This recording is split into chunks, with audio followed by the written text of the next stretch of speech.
एक वृद्ध महिला रोज आपल्या खिडकीबाहेर एक चपाती ठेवायची, कोणाही गरजूसाठी. रोज एक कुबडा माणूस यायचा आणि ती चपाती घेऊन जाताना म्हणायचा, तुम्ही जे वाईट कराल ते तुमच्यासोबत राहील आणि जे चांगलं कराल ते तुमच्याकडे परत येईल. त्या महिलेला त्याचा राग यायचा. ती मनात म्हणायची, हा माणूस साधे आभारही मानत नाही. वैतागून तिने एके दिवशी त्या चपातीत विष कालवले.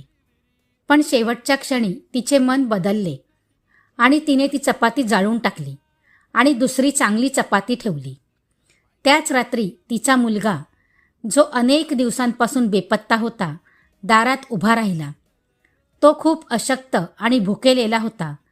तो म्हणाला, आई, मी वाटेत भुकेने मरत होतो, पण एका कुबड्या माणसाकडे एकच चपाती होती. त्याने मला त्याची ती चपाती दिली आणि म्हणाला, एवढीच माझ्याकडे आहे, पण तुला याची जास्त गरज आहे. आईला धक्काच बसला. तिला त्या माणसाचे शब्द आठवले, जे चांगलं कराल ते तुमच्याकडेच परत येईल.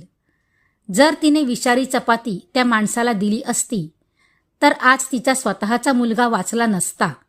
कधीही कोणाचं वाईट करू नका, कारण नियती आपली प्रत्येक कृती व्याजासह परत करत असते. कथा आवडली असेल तर व्हिडिओला लाईक करा, शेअर करा आणि कमेंटही करा. आणि आपल्या चॅनलवर नवीन असाल तर चॅनलला सबस्क्राईब करा. धन्यवाद.